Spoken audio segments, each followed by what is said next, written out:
اللهم صل على الحمد لله رب العالمين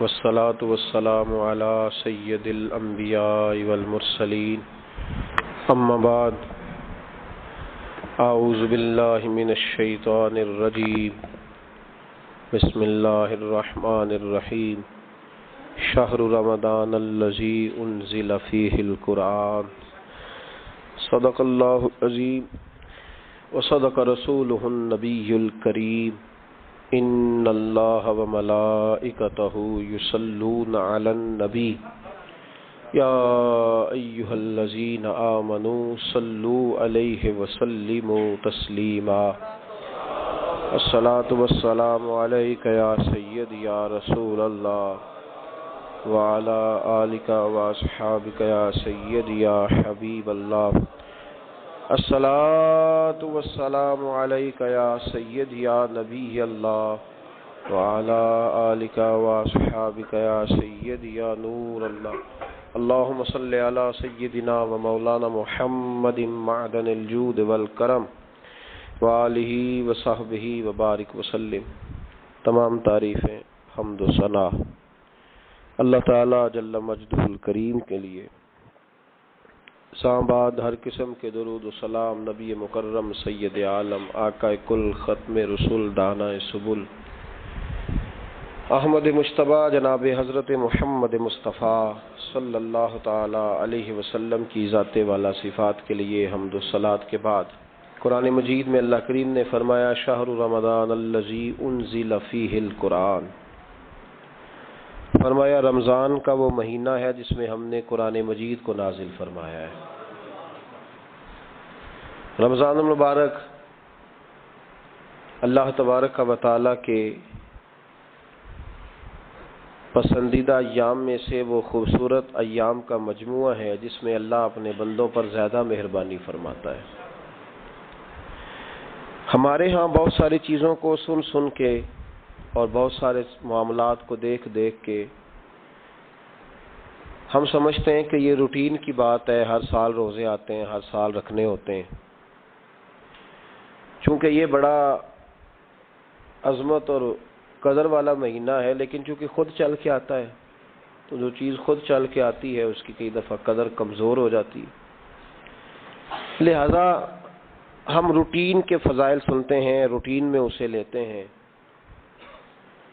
میرے عزیز، ہماری محافل جب ہوتی ہیں نا، محافل تو ان میں نقیب محفل ہوتا ہے، اسٹیج سیکرٹری بھی لوگ اس کو کہتے ہیں اور بھی کئی ناموں سے پکارتے ہیں۔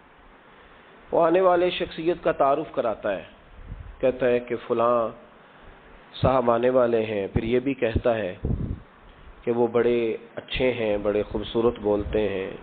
اب میں فلاں قاری صاحب کو دعوت دینے لگا ہوں، قاری صاحب جو ہیں وہ بڑی اچھی تلاوت کرتے ہیں، بڑی اچھی ان کی آواز ہے اور بڑا اچھا ان کا لہجہ ہے، وہ تعارف کرا رہا ہوتا ہے۔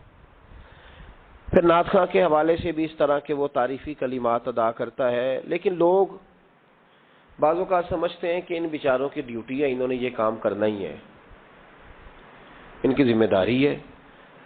اور اسی طرح ہوتا بھی ایسے ہی ہے، ہماری محافل کے جو اکثر نقیب حضرات ہوتے ہیں ان کے جملے رٹے رٹائے ہوتے ہیں، وہ انہوں نے سب کو کہنے ہی ہوتے ہیں، وہ کہے جاتے ہیں۔ لیکن اگر کسی محفل کے اندر نقیب محفل کوئی بہت بڑا عالم ہو، بہت بڑا محدث ہو، شیخ الحدیث ہو، یا کسی خانقاہ کا کوئی صاحب تقوی صالح مسند نشین ہو، اگر وہ کھڑا ہو کے کہے کہ جناب آج میں آپ کو تعارف کرانے لگا ہوں ایک بہت بڑے علامہ، ایک بہت بڑے صوفی آ رہے ہیں، پھر ہم سمجھ جائیں گے کہ جس کی ہمارے حضرت تعریف کر رہے ہیں وہ کوئی بڑا ہی اچھا آدمی ہے۔ پھر ہم سمجھیں گے نہیں، یہ روٹین کی گفتگو نہیں ہو رہی، یہ وہ رسم نہیں جو روز ادا ہوتی ہے، اس میں کچھ انفرادیت ہے، کچھ تخصیص ہے، کچھ اس کے اندر چیزیں زیادہ ہیں۔ وہ پھر انفرادی طور پر ہم تھوڑا سا اس کو زیادہ درجہ دیں گے، نہیں حضرت جی کہہ رہے تھے آج میں نے قبلہ سے سنا ہے، آج فلاں شیخ اور صوفی نے فلاں کی تعریف کیا تو بات کچھ زیادہ ہوگی۔ میرے بھائیوں مثال دی ہے آپ کو سمجھانے کے لیے کہ رمضان المبارک وہ عزت اور عظمت والا مہینہ ہے جس کا تعارف کسی عام آدمی نے نہیں، رب کریم کے قرآن نے بیان فرمایا ہے اور میرے مصطفیٰ کریم کی زبان اطہر نے بیان فرمایا ہے۔ لیکن آنے سے پہلے بخاری مسلم میں حدیث ہے، حضرت سلمان فارسی رضی اللہ تعالیٰ عنہ کہتے ہیں رمضان شروع ہونے سے پہلے نبی پاک نے ہمیں مسجد میں بلایا اور خطبہ ارشاد فرمایا باقاعدہ، اور ارشاد فرمایا لوگو تم پر ایک مہینہ آنے والا ہے جس میں اللہ اپنے بندوں پر خاص قسم کی رحمتوں کا نزول فرماتا ہے۔ خود رسول پاک نے ہمیں کس قدر زیادہ اس مہینے کا اکرام کرنا ہے اور کس قدر زیادہ اس کو اہمیت دینی ہے اور کس قدر زیادہ ہمارے لیے وہ باعث عظمت ہے کہ جس مہینے کے فضائل خود رسول پاک علیہ السلام نے بیان فرمائے، اور نبی پاک صلی اللہ علیہ وسلم نے فرمایا کہ اس مہینے میں تم نفل پڑھو گے تو اللہ فرض کے برابر ثواب عطا فرمائے، اور فرض کا ثواب اللہ 70 گنا عطا فرمائے۔ کتنا بولیے؟ اچھا ہوتا پتہ کیا ہے، ہمارے ہاں لوگوں کو پتہ چل جائے نا فلاں کاروبار آج کل زیادہ صحیح چل رہا ہے تو سارے لوگ وہی کاروبار شروع کر لیتے ہیں۔ سی این جی کچھ دنوں بڑی زبردست تجارت ہوتی تھی، تو میرا خیال ہے کہ ہر کلومیٹر پر الا ماشاءاللہ سی این جی نظر آتی تھی۔ اب لوگوں نے سمجھ لیا ہے کہ شاید کھانا کھانے کا لوگوں کا مزاج زیادہ ہے، تو ہم جس چوک میں کھڑے ہوتے ہیں، جس جگہ جاتے ہیں، وہاں لوگ سب سے پہلے بتاتے ہیں کہ یہاں فلاں ہوٹل بڑا معروف ہے، اس پہ آپ کو کھانا کھلائیں گے۔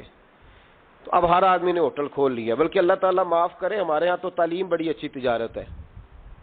جب سے سرکاری اسکولوں کی حالت تھوڑی خراب ہوئی تو ہر بندے نے پرائیویٹ اسکول کھول لیا، بہت بڑی تجارت ہے معاذ اللہ۔ میں کبھی کبھی پریشان ہو جاتا ہوں کہ وہ قوم کیسے آگے بڑھے گی جو تعلیم بیچتی ہے۔ اور اللہ تبارک و تعالیٰ مجھے معاف کرے تو ہمارے ہاں تو صحت کا شعبہ سب سے زیادہ تجارت کا حامل ہے، کہ اگر کوئی آدمی اچھی انویسٹمنٹ کر کے کسی اچھی جگہ ہاسپٹل بنا کے کوئی 2-4 اسپیشلسٹ ڈاکٹر بنا لے تو پھر تو وہ بے شک جھاڑو کے ساتھ پیسے جمع کرے، مسئلہ ہی کوئی نہیں۔ ہم یہ کرتے ہیں کہ جو پتہ محسوس ہوتا ہے نا کہ اس جگہ مجھے رمق زیادہ نظر آ رہی ہے، تجارت میری زیادہ بڑھے گی، تو لوگ ادھر توجہ کر لیتے۔ او خدا کے بندو، صحابہ کا مزاج یہ تھا کہ جہاں انہیں پتہ چلتا تھا نا اس نیکی کا ثواب زیادہ ہے تو وہ بھاگ کر اس نیکی کی طرف توجہ کرتے تھے۔ آپ صحابہ کی سیرت کی کتابیں دیکھیے، حضرت انس بن مالک رضی اللہ تعالیٰ عنہ فرماتے ہیں جب نبی پاک علیہ السلام نے رمضان کی شان بیان کی تو صحابہ کا یہ مزاج بن گیا کہ وہ اپنے سارے کام رمضان سے پہلے سمیٹ لیتے تھے، رمضان شریف سے پہلے سارے کام سمیٹ لیتے، لینے دینے کے معاملات صاف کر لیتے، خریداری ہو جاتی، گھر کے اندر کوئی کام کرانا ہوتا تو وہ رمضان سے قبل کرا لیتے، یکم رمضان کو وہ مسجدوں میں ڈیرے لگا لیا کرتے تھے۔ وہ کہتے تھے نیکیاں جمع کرنے کے ایام ہیں، نیکیاں۔ دیکھیں نا، سب سے مصروف ترین زندگی ہمارے نبی پاک صلی اللہ علیہ وسلم کی زندگی ہے۔ 23 سالوں میں نبی پاک علیہ السلام نے 2300 سالوں سے بھی زیادہ کام کیا، بڑا مصروف وقت تھا حضور کا، بڑا مصروف۔ ہمارے یہاں نا میں ایک جگہ پہ حاضر تھا تو ایک بزرگ تقریر فرما رہے تھے، وہ کہہ رہے تھے اب خانقاہوں میں جو اللہ اللہ ہو رہی ہے وہ چھوڑ کے باہر نکلو، اب میدان میں نکلنے کا دور ہے۔ تقریر ختم ہوئی تو میں نے کہا حضرت ناراض نہ ہوئیے گا، ویسے کون سی خانقاہ میں اللہ اللہ ہو رہی ہے جہاں سے آپ باہر نکالنا، تو دور ہی گزر گیا اللہ اللہ کرنے کا، اب تو لنگر شنگر چل رہا ہے خانقاہوں میں، یا باتیں شاتیں ہو رہی ہیں، کیلو کال کی دنیا ہے، مستی اور حال کی تو کب سے چلی گئی۔ کم باذن اللہ جو کہتے تھے وہ رخصت ہو گئے، خانقاہوں میں مجاور رہ گئے یا گور کن۔ اب تو کہاں، اب کس کو آپ کہہ رہے ہیں کہ اللہ اللہ چھوڑ کے باہر آؤ؟ کون اللہ اللہ کر رہا ہے؟ اللہ ماشاءاللہ ہے حال ہی کوئی نہیں۔ اسلام فقط اللہ اللہ کا مذہب نہیں، نبی پاک صلی اللہ علیہ وسلم نے کہا لا رہبانیت فی الاسلام، میرے اسلام میں رہبانیت کا کوئی حصہ نہیں۔ ایک آدمی جا کے صرف مسجد میں بیٹھ جائے، حقوق سارے چھوڑ دے، بال بچوں کو بھول جائے، اسلام اس کی حوصلہ افزائی نہیں کرتا، حوصلہ شکنی کرتا ہے۔ وہ والی صوفی کا درس حضور نے نہیں دیا کہ مسجد میں بیٹھو اور بس مسجد میں بیٹھو، خانقاہ میں بیٹھو، بلکہ نبی پاک صلی اللہ علیہ وسلم ہمیں بدر میں بھی نظر آتے ہیں، حضور خود جنگ کا لباس پہن کر ہمیں احد میں دکھائی دیتے ہیں، نبی پاک صلی اللہ تعالی وسلم ہمیں خندق کے موقع پر ہاتھ میں کدال پکڑ کر نبی پاک علیہ السلام ہمیں کھدائی کرتے ہوئے نظر آتے ہیں. مسجد نبوی تعمیر ہو رہی ہے تو حضور ہمیں خود اینٹیں اٹھاتے ہوئے دکھائی دیتے ہیں. سارے کام حضور نے کیے ہیں. لیکن میرے بھائی یہ یاد رکھو، اگر بدر میں جانا میرے نبی کی سنت ہے تو غار حرا میں چپ کر کے بیٹھ کے اللہ اللہ کرنا یہ بھی میرے نبی کی سنت ہے صلی اللہ تعالی علیہ وسلم. اگر احد میں، خندق میں، حنین میں میدان میں رہنا حضور کا طریقہ ہے تو غار ثور میں 3 دن اللہ اللہ کرنا بھی نبی پاک کا ہی طریقہ ہے. اگر سارا دن تبلیغ کرنا حضور کا طریقہ مبارکہ ہے تو ساری رات مصلی پہ کھڑے رہنا. اور صحیح مسلم میں حضرت عائشہ فرماتی ہے کہ قدموں پہ ورم آ جانا یہ بھی تو میرے نبی کا طریقہ ہے نا. تو میرے بھائی اس کو کون اپنائے گا؟ مصروف ترین زندگی نبی پاک کی، اس کے باوجود اللہ کے رسول ہر سال 10 دن کا اعتکاف کرتے تھے. ہر سال. ایک سال جہاد پہ گئے تھے، اعتکاف نہیں ہو سکا. اگلے سال میرے نبی پاک نے 20 دنوں کا اعتکاف فرمایا، پچھلے 10 دن کا. میں نے ایک بزرگ کی تعریف کی، ایک اپنے بڑے پیارے میرے محبت والے دوست ہیں، ان کے سامنے میں نے کہا یار یہ بندہ بڑا 4 سال اعتکاف کرتا ہے. تو انہوں نے ترجمہ کر دیا میری بات کا، تھوڑی سی تشریح کر دی. کہنے لگے ماشاءاللہ فارغ ہو گئے، اب بچوں کی شادی ہو گئی، اب فارغ ہیں. تو میں نے کہا کہ آپ یہ کہنا چاہتے ہیں کہ جو فارغ ہوتا ہے وہ اعتکاف کرتا ہے؟ آپ یہ کہنا چاہ رہے ہیں؟ چونکہ میرا پیار تھا تو میں نے کہا ان سے کہ جو کوہ طور پہاڑ آپ نے سر پہ رکھا ہوا ہے آپ بھی ذرا اتار کے پھینکیں، دیکھوں تو صحیح کہ آپ کون سا مار کا فتح کر رہے ہیں. کس طرح کا ہمارا رویہ ہے، کس طرح کی ہماری سوچ.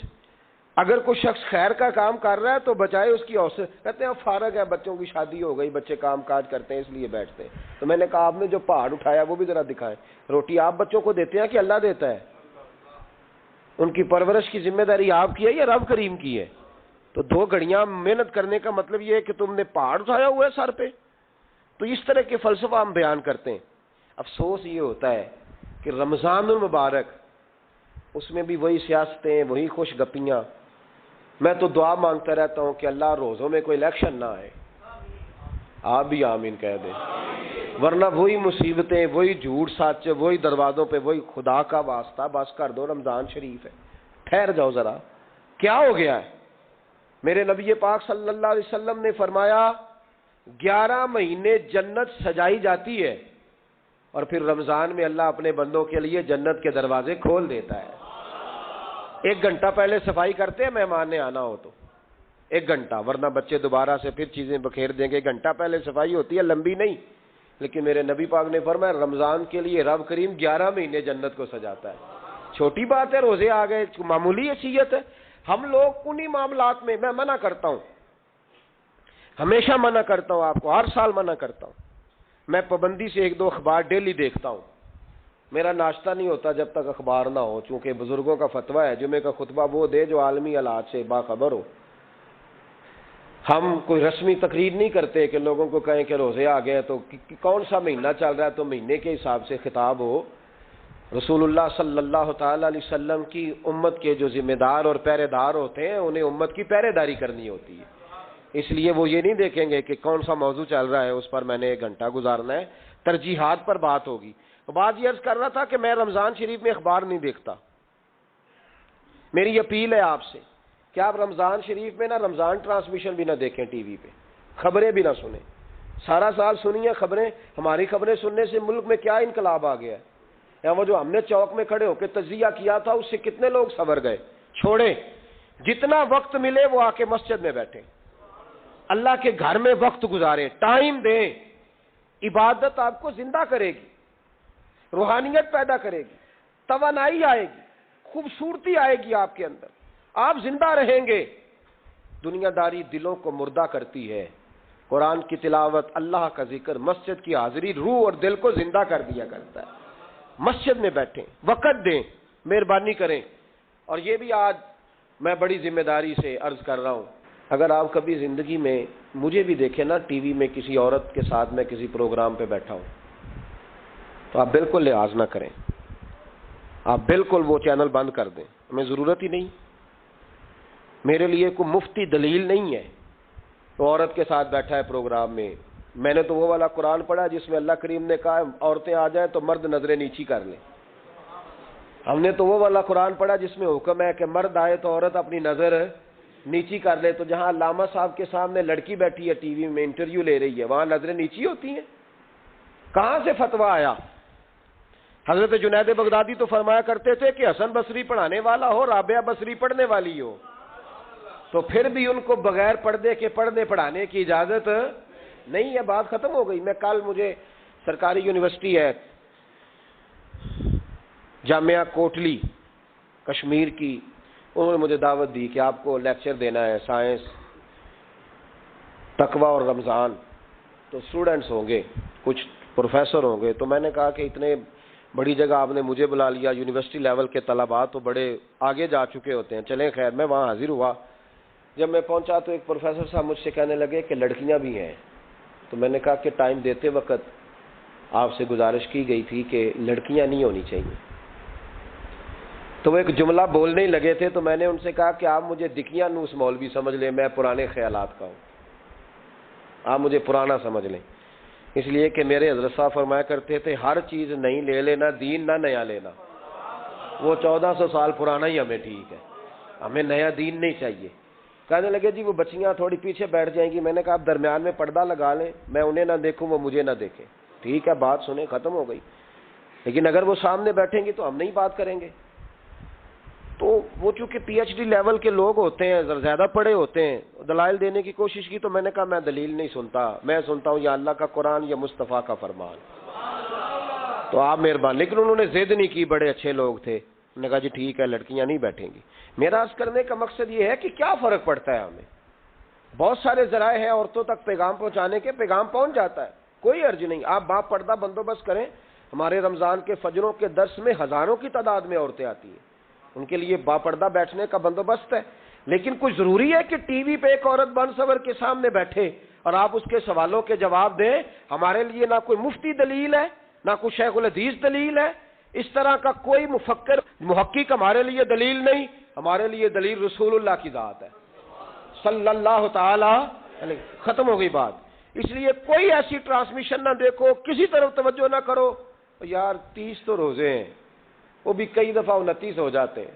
اللہ کہہ رہا ہے ایام معدودات، ایک گنتی کے دن ہے۔ اور میرے بھائی کیا مصیبت ہے، میرا وقت نہیں گزر رہا، آپ یقین کریں اللہ جانتا ہے، ہم تو رمضان کو زنجیریں ڈالتے ہیں، یہ کام بھی رہ جاتا ہے رمضان گزر جاتا ہے، یہ بھی رہ جاتا ہے رمضان گزر جاتا ہے، یہ بھی نہیں ہو پاتا رمضان، پتہ نہیں کس وقت روزے آتے ہیں، کب نکل جاتے ہیں، کہتے ہیں میرا وقت نہیں گزرتا تو میں ٹی وی دیکھتا ہوں۔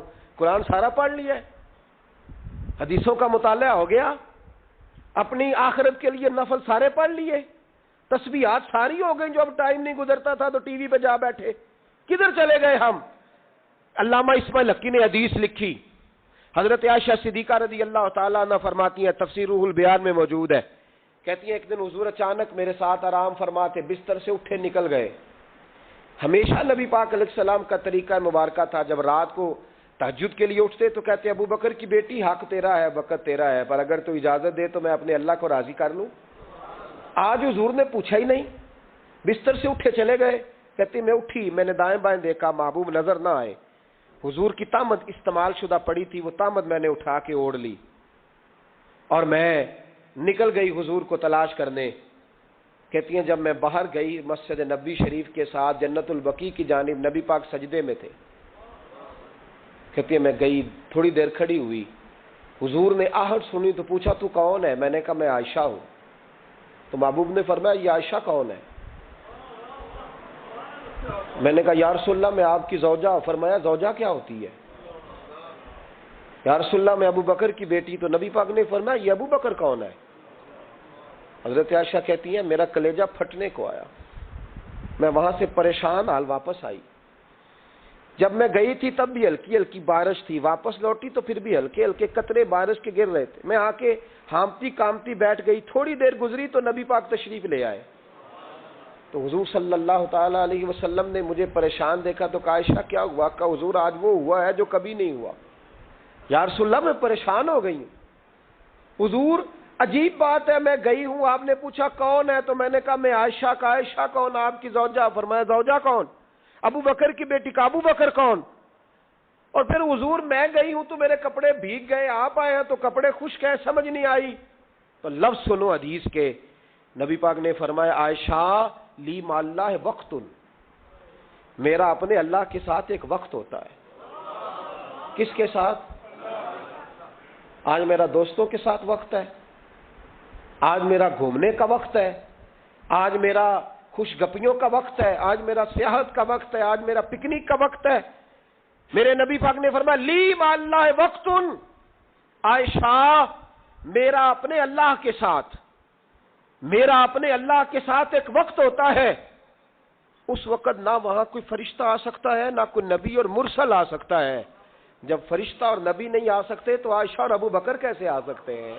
تو کہا یا رسول اللہ پھر وہاں ہوتا کون ہے؟ تو حضور فرمانے لگے ایک میں ہوتا ہوں، دوسرا میرا رب ہوتا ہے، تیسرا کوئی موجود نہیں ہوتا۔ امت کو درس دیا، ایک وقت 24 گھنٹوں میں ایسا لایا کر جس میں تو اپنے رب کو دکھڑے سنائے، جس میں تو دعائیں مانگے، جس میں تو عرض و نیاز کرے، جس میں تو اپنے گناہوں کی معافی چاہے۔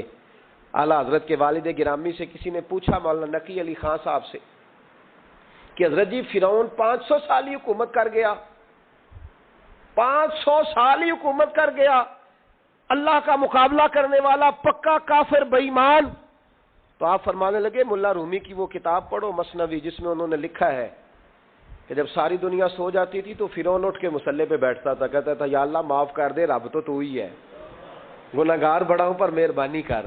روز معافیاں مانگتا تھا تو رب کریم کی قدرت نے مہلت دی کہ روز توبہ کرتا ہے، چلو ایک دن سچی بھی کاری جائے تو اچھا ہے، اللہ نے مہلت دی۔ اور میرے بھائی اگر تو روز رات مصلے پہ بیٹھے تو تجھے مہلت ملے، عذاب نہ آئے۔ اگر تو اپنے رب کے ساتھ تنہائی کرے تو اللہ تجھے مہلت دے، سزا نہ دے۔ لیکن ہم یہ وقت نکالتے ہی نہیں، اللہ کے ساتھ میت کا ہمارا مزاج ہی نہیں۔ ترمذی شریف میں نبی پاک علیہ السلام نے فرمایا ہے دنیا داروں کو دکھڑے نہ سنایا کر، مالداروں کے سامنے رونے نہ رویا کر، یہ تجھے کیا دے سکتے ہیں؟ تو اٹھ کے جائے گا تو کہیں گے محنت کرتا نہیں، روز مانگنے آ جاتا ہے۔ دنیا داروں کو دکھڑے نہ سنا، پر میں دکھ سنا تو اپنے رب کو سنا، اللہ والوں کو سنا، اللہ کے نبی کو سنا۔ اس سے مراد یہ سارے کہا دکھڑے اپنے رب کو سنا۔ اگر تو اپنے رب کو دکھڑے سنائے گا تو تھوڑی دیر ضرور ہوگی، لیکن ایک دن ایسا ضرور آئے گا، میرے مصطفیٰ کریم فرماتے ہیں رب تجھے دنیا سے بے نیاز کر کے مالا مال فرما دے گا۔ دھوکے کا مزاج نہ بنا، کینچی لے کے نہ گھوم کے کیسے جیب کاٹ سکتی، اللہ کو دکھڑے سنا۔ حضرت عائشہ عرض کرنے لگی حضور چلیں یہ تو سمجھ آ گئی، لیکن بارش مجھ پہ پڑی آپ پہ پڑی نہیں، تو کہا عائشہ تم نے اڑا کیا تھا؟ کہا حضور آپ کی طامت، فرمایا بارش کوئی نہیں تھی، جب تو نے میری طامت لی تو خدا کی رحمتیں تم پر برسنے لگ گئی۔ تو حضور کے وجود سے لگی ہوئی چیز کوئی اوڑھ لے تو رحمت برستی ہے، تو میرے نبی کی مسجد چومنے سے کیوں رحمت نہیں برستی؟ جالی چومنے سے کیوں نہیں برستی؟ جہاں جہاں حضور رکے، جہاں جہاں نبی پاک ٹھہرے، وہاں جانے سے کرم کیوں نہیں ہوتا؟ تو عزیزو یاد رکھو، رمضان میں ایک ڈیوٹی آپ نے یہ کرنی ہے کہ عبادت کو وقت دیں، ٹائم نکالیں۔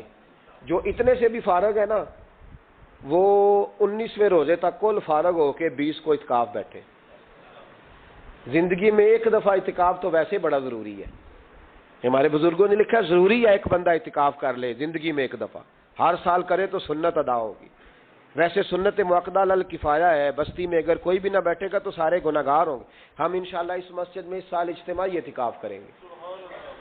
میں نے یہ پروگرام بنایا ہے کہ لوگ اعتکاف تو بیٹھتے ہیں لیکن نہ بیچاروں کو قرآن مجید پڑھنا آتا ہے، نہ نماز وضو غسل کے مسائل آتے ہیں، نہ انہیں پتہ ہے کہ رات عبادت کیسے کرنی ہے۔ تو میں نے یہ ارادہ کیا اس سال میں نے معافی لیا ہاتھ باندھ کے، میں نے کہا یار سارا سال میں پورے ملک میں گھومتا ہوں، اس سال رمضان میں میرا ارادہ ہے میں صرف اپنے شہر میں رہوں، میں کہیں نہ جاؤں، تاکہ جو جہاں سے بھی چل کے آئے اسے فون نہ کرنا پڑے، میں اسے مل جاؤں ویسے ہی۔ تو میں انشاءاللہ تعالی یہیں رہوں گا، اور رمضان کی 10 راتیں میں اپنے اعتکاف والوں کے ساتھ گزاروں گا انشاءاللہ تعالی۔ یہاں آپ لوگ آئیں، جو سنجیدہ قسم کے لوگ ہیں ان کو ساتھ لائیں، وہ یہاں آ کے اعتکاف کریں۔ لنگر شریف بھی ہم دیں گے جو ہماری توفیق ہوگی، اور انشاءاللہ دونوں وقت دیں گے اپنی توفیق کے مطابق، اور یہ کوئی صدقہ زکوٰۃ خیرات سے نہیں ہوگا، یہ آپ ہمارے مہمان ہوں گے تو یہ مہمان نوازی ہوگی انشاءاللہ تعالی۔ تو یہ اپیل آخر میں اعلان کرنا تھا، پر چلو بات آ گئی تو میں نے شروع میں ہی کر دیا۔ یہاں ہم مقدور بھر کوشش کریں گے آپ کے لیے اجتماعی اعتکاف کا بندوبست، ہمارے جو دیگر طلباء علماء ہوں گے وہ بھی آپ کے ساتھ وقت گزاریں گے، وضو غسل نماز کی چیزیں سکھائیں گے آپ کو، قرآن مجید پڑھنا پڑھانا سکھائیں گے، 10 دنوں میں جو ممکن ہو سکے گا ہم انشاءاللہ تعالیٰ کریں گے۔ تو اعتکاف میں وقت دیں۔ دوسرا کام آپ نے یہ کرنا ہے رمضان شریف میں کہ قرآن پاک زیادہ سے زیادہ پڑھنا ہے۔ پڑھیں گے انشاءاللہ؟ اگر آپ ناراض نہ ہوں تو ہم نے قرآن مجید پڑھنا بالکل ہی چھوڑ دیا، قرآن پاک کھلتا ہی نہیں، توجہ ہی نہیں، مزاج ہی نہیں، سارا دن بیت جاتا ہے، قرآن مجید نہیں کھلتا، قرآن مجید نہیں پڑھا جاتا۔ ایک شخص مجھ سے ملنا چاہ رہے تھے مسجد نبوی شریف میں حاضر تھا، تو وہ ایک دفعہ آئے گزر گئے، میں قرآن شریف پڑھ رہا تھا، پھر آئے تو گزر گئے قرآن شریف، تیسری دفعہ پھر آئے تو کہنے لگے آپ نے کتنا کو پڑھنا ہے؟ میں نے ان سے کہا کہ مہربانی کرو مجھے دعا دو کہ اللہ مجھے پڑھتا ہی رکھے۔ آپ نے یہ کیا لفظ ادا کر لیے کہ کتنا کو پڑھنا ہے؟ خدا کے بندو یہاں کام کیا ہے؟ اگر تلاوت بھی نہیں کرنی تو کرنا کیا ہے وہاں؟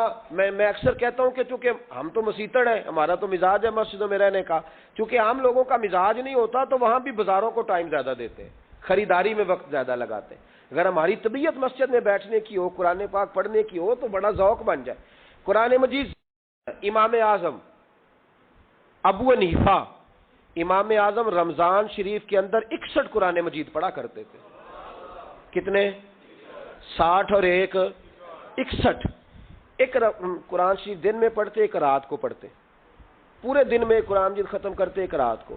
اور آپ فرماتے ہیں 61واں قرآن مجید وہ تھا جو میں تراویحوں میں سنا کرتا تھا۔ 61 قرآن پاک آپ ہر رمضان میں پڑھا کرتے تھے۔ میری آپ سے گزارش ہے ایک سپارہ مسجد میں پڑھے رمضان میں، ایک سپارہ گھر میں پڑھے۔ مسجد میں پڑھیں گے تو مسجد کا حق ادا ہوگا، اور گھر میں قرآن پاک کھول کے بیٹھیں گے تو بچے بھی آ کے پاس بیٹھ جائیں گے، چھوٹے چھوٹے بچے۔ یہ کبھی تجربہ کرنا، یہ بخشش کا ذریعہ ہے۔ جب آپ بچوں کی ماں سویرے سویرے بڑا اچھا دوپٹہ لے کے اور مصلی بچھا کے اور قرآن مجید کی ریل رکھ کے اور پھر اس کو خوشبو لگا کے جب کھولتی ہے نا تو اس کی جو 2-2.5 سال کی بچی ہوتی ہے وہ بھی کہیں سے دوپٹہ ڈھونڈنے لگ جاتی ہے، وہ بھی دوپٹہ لے کے آتی ہے اور دائیں بیٹھتی ہے۔ اس کا جو 4 سال کا بچہ ہوتا ہے نا، اگر ابا بیٹھا ہے اور 4 سال کا بچہ بھی کہیں سے ٹوپی ڈھونڈ کے لاتا ہے، اسے پڑھنا نہیں آتا لیکن وہ بھی آ کے نا سپارہ لے کے بیٹھ جاتا ہے۔ میں نے دیکھا ہے بچے تھوڑا تھوڑا ہلنے لگتے ہیں۔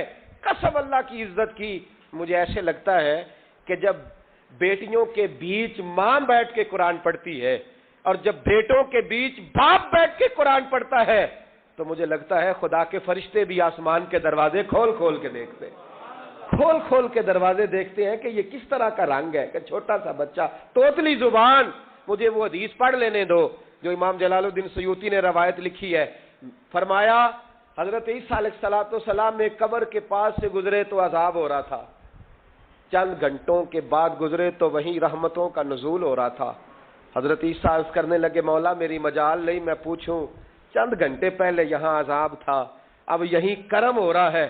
اللہ اب اس نے کوئی نیک عمل کیا تو ہے نہیں، قبر میں تو عمل ختم ہو جاتا ہے، اتنا کرم کیسے؟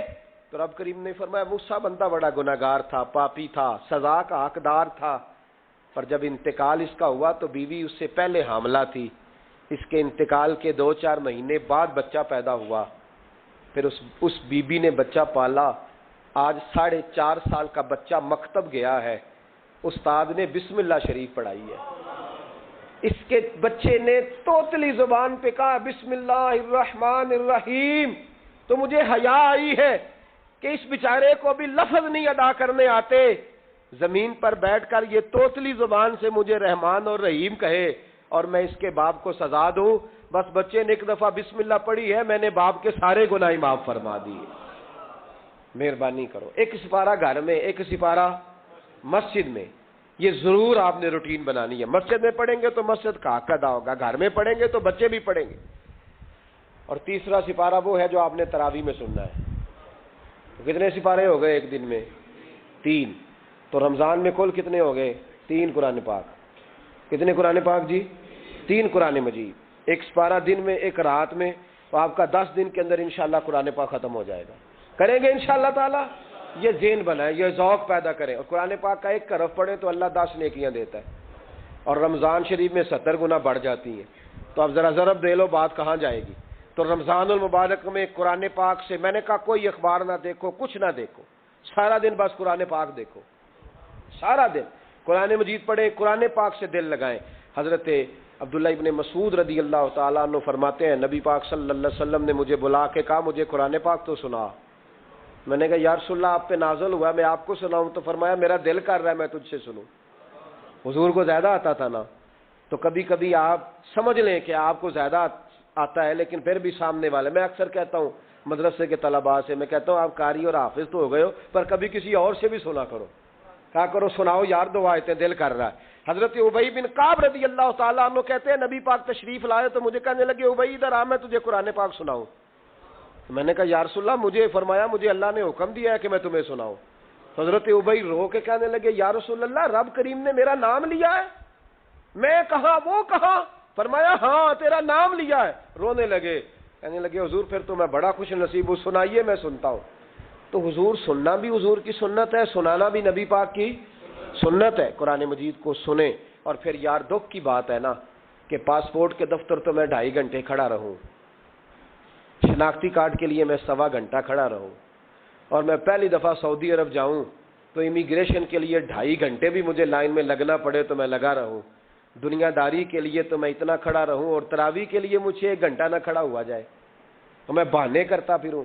تو پھر یاد رکھو وہ حضرت سیدہ اسماء کا کرتی تھی، نبی پاک نے مجھے کہا تھا اسماء اللہ کے راستے میں گن گن کے نہ دینا ورنہ وہ بھی تجھے گن گن کے دے گا۔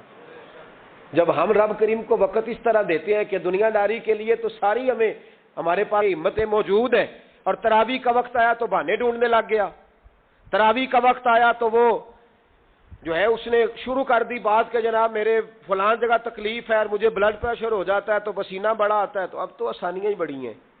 صحابہ کہتے جب ہم مسجد نبوی میں نماز پڑھنے جاتے تھے بارش ہوتی تھی تو مسجد میں پانی کھڑا ہوتا تھا، کیچڑ کھڑا بن جاتا تھا، تو ہم اپنی جھولیوں میں خشک مٹی ڈال کے لے جاتے تھے، اپنی اپنی جگہ بچھا لیتے مٹی، اور پھر ہم نماز پڑھتے تو ہمارے پیشانیوں پر بھی مٹی لگ جاتی۔ تو ایک صحابی جھاڑ رہے تھے تو نبی پاک نے فرمایا نہ جھاڑ، جب تک چہرے پہ رہے گی فرشتے درود بھیجتے رہیں گے۔ اب تو ایسی لگے ہوئے مسجد میں، پھر بھی تو تراویح نہیں پڑھتا۔ تو ایک تو عبادت کو ٹائم دیں، دوسرا قرآن مجید زیادہ سے زیادہ پڑھیں، رمضان میں زیادہ سے زیادہ پڑھیں، مسجدوں میں ٹائم دیں۔ مجھے دکھ ہوتا ہے جب رمضان میں بھی نماز کے بعد مسجد کو تالا لگتا ہے۔ اگر ہم سارے آئیں مسجدوں میں، ہم رمضان شریف کے اندر وقت دیں، جس کے پاس ٹائم ہو وہ آ کے بیٹھ جائے، قرآن مجید کھول لے، تو میرا خیال ہے کہ مسجدیں بھی ہمیں دعا دیں گی کہ دیکھو ہر وقت انہوں نے میرے اندر تلاوت کی۔ ایک اور بات بھی عرض کرنی ہے، یہ مجھے کہا گیا ہے، میری اپنی طرف سے نہیں، یہ مجھے رکا دیا گیا ہے، کہہ دوں پکے نمازی ناراض تو نہیں ہو جائیں گے؟ جو پکے نمازی ہیں مسجدوں کے وہ میرے ساتھ وعدہ کریں ناراض تو نہیں ہو جائیں گے؟ نہیں تسی نہیں بول دے تساں ہو جانا، پکے بول دے نہیں پے، پکے گھور دینے پے، پکے نمازی، یہ پکے نمازیوں سے بات، ناراض تو نہیں ہو جائیں گے؟ یہ بول کے بتائیں، انشاءاللہ کہیں۔ کچے نمازیوں کو شکوہ ہے کہ پکے نمازی رمضان میں ہمیں گھورتے ہیں، روکے دیے مجھے انہوں نے، کہتے ہیں پکے نمازی، کہنے فصلی بٹیرے آ گئے نے، یہ زیادتی ہے، یہ ظلم ہے۔ آپ پکے نمازی ہیں تو مہربانی کریں، آپ وہ جو آپ نے صاف لاٹ کرائی ہے نا اپنے نام پکی کہ ایتھے میں بھینا روز تو کتوں آ گیا، یہ چھوڑ دیں آپ، مہربانی کریں، یہ اللہ کا گھر ہے، یہ کسی کے نام رجسٹری ہو سکتی، جو آیا ہے نا بیچارہ چلو کبھی کبھی صحیح، مہربانی کریں اس کو ٹائم دیں، بیٹھنے دیں، کچھ نہیں ہونے لگا۔ اور جب وہ آئے نا تو دعا کریں، جب اس کو دیکھیں تو کہ یا اللہ یہ آیا ہے تو ہمیشہ آتا ہی رہے، اس کو دعا دیں، مہربان۔ بچے شکوہ کرتے ہیں، کہتے ہیں پکے نمازی سانس نہیں لینے دیتے مسجد میں۔ اور ایک بات اور، یہ حضرت علی کا قول ہے، اس کو دل کی تختی پہ لکھ لینا، دل کی تختی پہ، شیر خدا کی شیروں جیسی باتیں۔ حضرت مولا علی شیر خدا فرمایا کرتے تھے وہ نیکی کرنے والا اچھا نہیں جو نیکی کر کے اکڑ جاتا ہے اور دوسروں کو گناہگار سمجھتا ہے، وہ نیکوکار اچھا نہیں۔ فرمایا کرتے تھے اس سے وہ گناہگار اچھا ہے جو گناہ کر کے کم از کم شرمندہ تو ہوتا ہے نا۔ فرماتے ہیں جو گناہ کر کے شرمندہ ہو وہ زیادہ اچھا ہے اس سے جو نیکی کر کے اکڑ جائے۔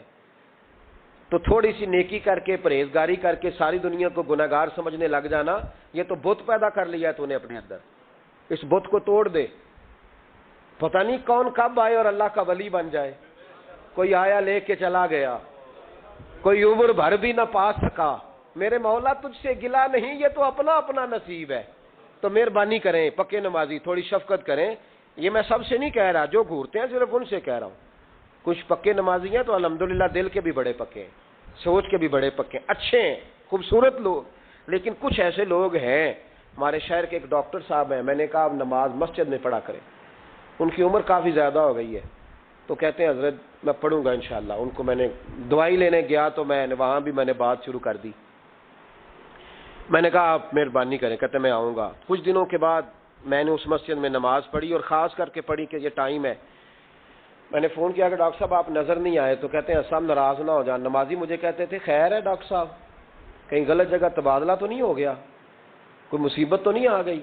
تو کہتے ہیں مجھے شرم سی آتی ہے کہ نمازی اس طرح، ویسے بھی میں گیا نہیں، 60 سال عمر ہو گئی، تو اب نمازی تو یہ آپ کیا کر رہے ہیں؟ ہم کوئی اللہ کی رحمت کے منشی ہیں کہ ہم سے پوچھ کے وہ دے گا جس کو دے گا؟ کیا کرتے ہو؟ او بھائی، حضرت باجدید بستامی رحمت اللہ تعالی علیہ جیسے لوگ کہا کرتے تھے جنہوں نے ساری زندگی جھوٹ نہیں بولا، حرام نہیں کھایا، فرماتے تھے الفن کہتا ہوں، بالغ ہونے کے بعد نماز قضا نہیں کی، لیکن پھر بھی کہا کرتے تھے دعا مانگو میرا رب مجھ سے حساب نہ پوچھ لے۔ حساب والا نہیں ہوں میں، درگزر والا ہوں۔ عدل کریں تے تھر تھر کمبن اچیاں شانہ والے، یہ تو فضل کریں تے بخشے جاون میرے جے منہ کالے۔ تو مہربانی کریں، آگے چلیں۔ رمضان شریف میں سخاوت کرنی ہے۔ حضرت انس بن مالک رضی اللہ تعالیٰ عنہ فرماتے ہیں جس طرح تیز آندھی چلتی ہے، ذرا مثال دیکھیں صحابی کی کتنی خوبصورت، فرماتے ہیں جس طرح تیز آندھی چلتی ہے نا، اس طرح رمضان میں میرے نبی کی سخاوت چلا کرتی تھی۔ نبی پاک ہر سائل کو دیتے، جو قیدی بند ہوتے نا، قیدی جنگ کے قیدی کفار، حضور انہیں بھی آزاد کر دیتے رمضان میں، فرماتے جاؤ تمہیں آزاد کیا، سخاوت کریں۔ اور میرا مشورہ ہے اس دفعہ غریبوں سے غریب سخاوت کریں۔ نسخہ دے رہا ہوں امیر ہونے کا، تو سخی ہو جا، رب کریم تجھے امیر کر دے گا، سخی بن جا۔ مالا والے سخی نہیں ہوندے تے سخیاں کول مال نہیں ہوندا، ایتھے اوتھے دوواں جہان نہیں، سخی کنگال نہیں ہوندا، سخی بن جاؤ۔ میرے نبی پاک علیہ السلام نے فرمایا بندہ کبھی بھی جیب کا سخی نہیں ہوتا، سخی وہی ہوتا ہے جو دل کا ہوتا ہے۔ غریبوں کو میرا مشورہ ہے کہ 10 روپے دو، لیکن رمضان میں روز دینا، ہر شام دینا، غریبوں کو ساتھ بٹھاؤ، روٹیاں کھلاؤ، افطاریاں کراؤ، غریبوں کے گھروں کے اندر سوٹ پہنچاؤ، مدارس کے طالب علموں کو کپڑے خرید کے دو، جو کچھ نہیں دے سکتا وہ ایک مسواک لا کے دے، ڈیوٹی کرو، اپنے دائیں بائیں غریبوں کا خیال رکھو۔ جن گھروں میں اکثر دیکھتے ہو کہ دال کا شاپر جاتا ہے، وہاں رمضان شریف میں صبح صبح گوشت پہنچاؤ، مہربانی کرو۔ غریب امیر تو کسی کو تب دے گا جب اس نے ووٹ لینے ہوں گے، وہ تو وہاں زکوٰۃ دے گا جہاں سے اسے پتا ہوگا کہ میری تعریف اچھی ہوگی، وہ تو مسجد میں اس وقت خرچ کرے گا جب اس کا نام بار بورڈ پہ لکھا جائے گا۔ غریبوں، تم نے ظلم کیا ہے، اگر تم اپنی 4 غریب بھائی مل کے ایک غریبنی بہن کا خیال رکھتے تو اس غریبنی کو محلے کے چودھری کے پاس نہ جانا پڑتا۔ اگر 4 غریب بھائی ایک غریب بھائی کا خیال کر لیتے، تھوڑے تھوڑے جو صاحب حیثیت تھے، تو وہ مجبور نہ ہوتا۔ مہربانی کرو۔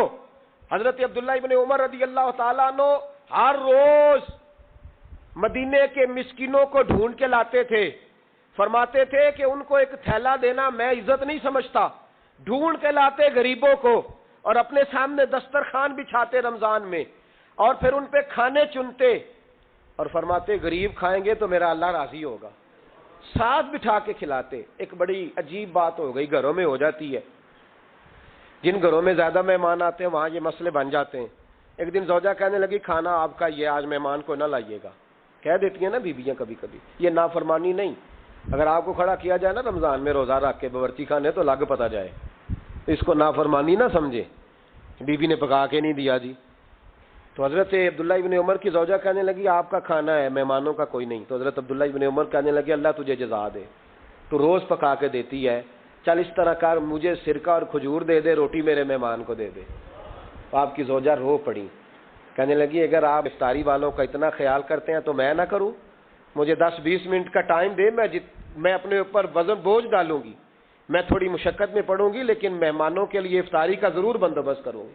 ہمارے ہاں تو افطاریاں بھی سیاسی ہیں، ووٹ اکٹھے کرنے کے لیے افطاریاں، اور ڈرو اللہ سے۔ کس کس نام پہ لوگ دنیا داری کریں گے، کس کس نام؟ غریبوں کو کھلاؤ کھانا جن کو سارا سال گوشت ملتا ہے ان کی۔ میں کل یونیورسٹی میں کہہ رہا تھا کہ بڑا ہاتھی ہوتا ہے پر بادشاہ شیر ہوتا ہے، اس لیے کہ شیر ہفتے میں 1 دن گوشت کھاتا ہے، اگر روز کھائے نا تو اس سے بھی نہ اٹھا جائے، جس طرح ہم سے نہیں اٹھا جاتا، اس سے اٹھا کوئی نہ جائے، وہ ہفتے میں 1 دن کھاتا۔ مگرمچھ سب سے دلیر جانور ہے، دریائی جانوروں میں سے، لیکن 24 گھنٹے میں 700 گرام کھانا کھاتی ہے، اور شیر کا بھی پنجہ پکڑ لے تو شیر چھڑا نہیں سکتا، روٹی کھا کھا کے تو حال ہی کوئی نہیں قوم کا۔ تو مہربانی فرمائے، فاقہ آپ کو طاقتور کرے گا، اور جتنا زیادہ انسان کھاتا ہے شہوانی قوتیں زیادہ ہوتی ہیں، اس لیے نبی پاک نے کہا تھا نوجوانوں کو یا شادی کر لو یا روزے رکھا کرو۔ اگر زیادہ روٹیاں کھاؤ گے تو تمہارے اندر نفسانی اور شہوانی قوتیں زیادہ پروان چڑھیں۔ تو مہربانی فرمائے رمضان میں غریبوں کے فاقوں کا خیال کریں، انہیں پہنچا کے آئیں، گھر جا کے دے کے آئیں۔ میں اکثر یہ رونا روتا ہوں کہ ہماری مسجدوں میں نا 27ویں کو قاری صاحب کو سوٹ ملتا ہے، اس کے پیچھے سازش یہ ہوتی ہے کہ 27ویں روزے نہ تو درزی پکڑے گا نہ سی کے دے گا، تو ہم یہ سازش کرتے ہیں کہ دین جنانا ہوئے مولوی بھی ساڑھے ورگا سوٹ پا لے عید تے، تو پھر ساڑھے جی چودھری جی تے مولوی جی فرق ہی رہ گیا۔ تو 27ویں کو اس لیے دیتے ہو کہ درزی نہ پکڑے، اس بیچارے کو دینا ہے تو یکم رمضان کو دو، اس کو حضرت جی میرے والا جوڑا پہن کے آپ نے تراویحاں پڑھانی ہے، یہ جمعہ آپ نے میرے سوٹ سے۔ مہربانی کریں آپ جو آپ کے اپنے اپنے علاقے کے مسجد کے قراء ہیں، حفاظ ہیں، طالب علم ہیں، ان کو رمضان شریف سے شروع ہونے سے پہلے، اور کسی گھر میں آپ لنگر پہنچاتے ہیں 20ویں روزے تو 20 روزے تو فاقے سے انہوں نے رکھ لیے، اب آپ گھی لے کے پہنچ گئے۔ اگر رمضان کی نیت کر کے رمضان سے پہلے بھی دو گے تو اللہ رمضان جتنا ہی اجر عطا فرمائے گا۔ فطرانہ یکم رمضان کو دے دو، مہربانی کرو، تاکہ غریب کے گھر کے اندر چولہا صحیح جلے، اس کے بچے بھی کھانا صحیح کھائیں۔ میری یہ گزارش ہے کہ اگر آپ نے کسی غریب کی بچی کو کپڑا، لباس اور غریبوں کو کچھ لے کے دینا ہے تو رمضان سے پہلے لے کے دیں، تاکہ درزیوں کا ریٹ کم ہو، وہ کام جو ہے وہ جلدی ہو جائے۔ اور میری گزارش ہے مسلمانوں سے کہ اپنے سارے کام رمضان سے پہلے سمیٹ لو، اتنے قیمتی دن دوبارہ نہیں ملیں گے جو زندگی میں رمضان دوبارہ سے آ رہا ہے، سارے کام پہلے کر لو۔ ہمارے ہاں تو آپ یقین کریں نہ درزی تراویحاں پڑھتا ہے، نہ کپڑوں والا پڑھتا ہے، نہ کاج بٹن والا پڑھتا ہے، نہ نلکی والا پڑھتا ہے، وہ کہتے ہیں جی راشی سارا ان دنوں میں۔ وہ جو آخری 10 راتیں ہوتی ہیں نا رمضان کی، حضرت عائشہ صدیقہ رضی اللہ تعالیٰ عنہ فرماتی ہیں حضور ہمیں نفل کے لیے نہیں جگاتے تھے، پر رمضان کے آخری 10 دن فرماتے اٹھو، یہ سونے کا ٹائم نہیں، اور ہمارا وہی ٹائم سارا بازاروں میں گزر جاتا ہے، وہ جو کچھ لینے کا وقت ہے، شب قدر تلاش کرنے کا وقت ہے، وہ سارا ہم بازاروں میں گزارتے ہیں۔ ہم انشاءاللہ تعالی رمضان کی آخری 10 راتوں میں شب بیداری کریں گے، محفل کریں گے، تلاوت کریں گے، تسبیح پڑھیں گے، جو ہم سے ہو سکے گا، مسجدوں کا رخ کریں، یہاں پہنچ سکتے ہیں تو یہاں پہنچ جائیں، لیکن اپنا وقت ضائع نہ کریں، کوئی ایسا کام نہ کریں کہ جس میں ایک لمحہ بھی رمضان المبارک کا ضائع ہو۔ آخری بات سنیں، رمضان میں ہم نے کیا کرنا ہے؟ سارا سال دین کے لیے کوشش کی ضرورت ہے، سارا سال ہم جب کہیں جا کے دین کی بات کرتے ہیں تو ہمیں ایسا لگتا ہے کہ یہ لوگ بیچارے ترس رہے تھے کہ کاش کبھی پہلے ہمیں بات سننے کو ملتی۔ دین کی بات کی ہر وقت ضرورت ہے۔ رمضان کے اندر لوہا گرم ہوتا ہے، کیوں بھلا؟ شیطان قید ہو جاتا ہے۔ پہلے جب دین کا کام ہوتا ہے تو دو قوتیں آپس میں لڑتی ہیں، ہم تبلیغ کرتے ہیں، ایک دوسرے کو پیغام دیتے ہیں، شیطان جواب کے اندر کیا کرتا ہے کہ جب ہم یہاں کسی آدمی نے بات کی یا سنی تو بڑا دل نرم ہو گیا، لیکن جب گھر گئے تو شیطان نے پھر وسوسہ ڈال دی۔ جاگ رہے نا آپ لوگ ماشاءاللہ۔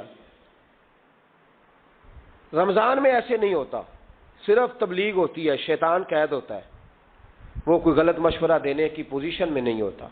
اب ہمیں کیا کرنا چاہیے کہ تبلیغ زیادہ کرنی چاہیے، رمضان میں درس زیادہ دینے چاہیے، درس زیادہ سننے چاہیے، زیادہ سے زیادہ جو بے نمازی ہے نا اس کو لانا چاہیے، جو روزہ نہیں نہ رکھتا اس پہ۔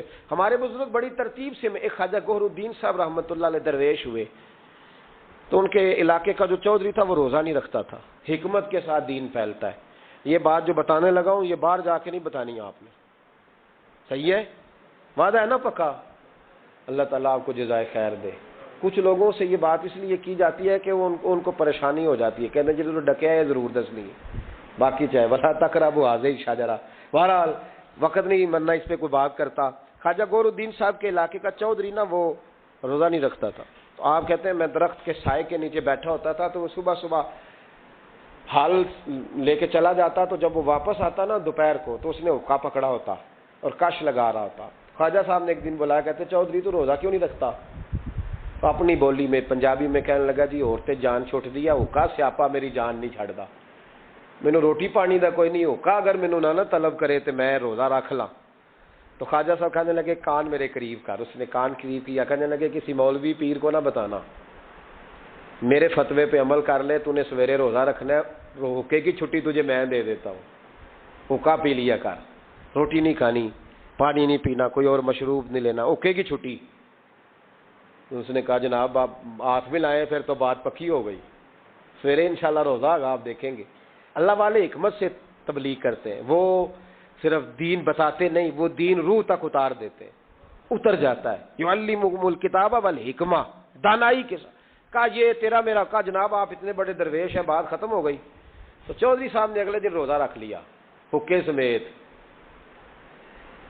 تیسرے دن پھر رکھا، تو چوتھے دن لا کے نہ حکا، خواجہ صاحب کہتے ہیں میں دوپہر کو بیٹھا تھا تو زور سے میرے پیروں پہ مارا، کہنے لگے میں کڈا پاگل ہاں، نہ کھانا نہ پینا، یہ ٹکر تو بغیر سر سکتا ہے تو حکے تو بغیر بھی سر جاتا ہے، اے پہ آج حکا، میں اس کو بھی نہیں پیوں گا آج کے بعد، چھٹی ہو گئی۔ اگر روٹی تو بغیر ٹائم لگتا ہے تو حکے تو بغیر بھی۔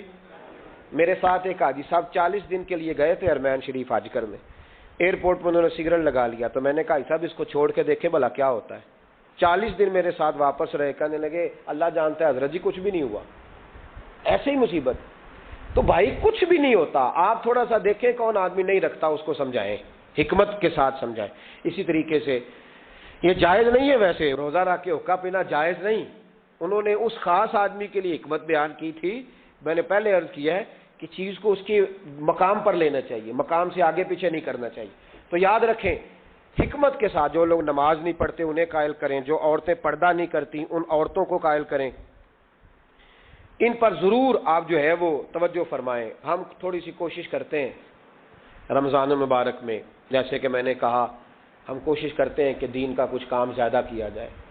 اگر آپ کو روزہ رکھ کے نیند آتی ہے تو مجھے بھی بڑی آتی ہے، بڑی نیند آتی ہے، اور آپ حیران ہو گئے کہ گرمیوں کے روزوں میں جب 1 گھنٹہ سویرے تقریر کرنی ہوتی ہے تو گلا خشک ہو جاتا ہے، بس ہو جاتی، لیکن ہم سمجھتے ہیں کہ ہماری اوقات نہیں، تو اللہ کا کرم ہے کہ اس نے دین کے کسی کام لگا دیا ہے۔ تو ہم کہتے ہیں اگر مزدوری کرنی پڑے کسی کو تو وہ بھی تو بیچارہ کرتا ہے نا۔ تو انشاءاللہ تعالی یہ 9واں سالانہ ہمارا درس قرآن ہوگا، 9 سال ہو جائیں گے جب ہم ہر سال فجر کے بعد درس قرآن دیتے ہیں۔ اس دفعہ میرے لیے ذرا زیادہ مشکل تھی، مجھے پورے ملک سے لوگوں نے کہا کہ 5 دن ہمارے پاس، 4 دن اس شہر میں، 3 دن اس شہر میں۔ اس میں مجھے کچھ بہتریاں بھی نظر آ رہی تھیں، کچھ اس پہ ہم نے مشاورت بھی کی کہ 4 دن کے مختلف شہروں میں درس رکھے جائے۔ پھر میرے کونے سے ایک آواز آئی دل کے کہ سارا سال ہم گھومتے ہیں لیکن یہ 1 مہینہ جو ہے یہ اپنے شہر میں ہی بتانا ہے، یہی رہنا ہے۔ انشاءاللہ باہر سے بھی لوگ آتے رہیں گے۔ آپ سے میری اپیل ہے کہ آپ میزبان ہیں، آپ صبح وقت پہ وہاں پہنچیں، ٹائم پہ آئیں اور دوسرے آنے والوں کا استقبال کریں۔ الحمدللہ ہزاروں لوگ اس میں شریک ہوتے ہیں۔ اس دفعہ بھی حسین معراج ہال میں درس قرآن ہوگا انشاءاللہ تعالی۔ آپ حضرات نے وقت پہ آنا ہے، وقت پہ پہنچنا ہے۔ پھر اگلے 10 دن یہاں اعتکاف ہوگا، ساری رات شب بیداری کا بندوبست ہوگا انشاءاللہ تعالی۔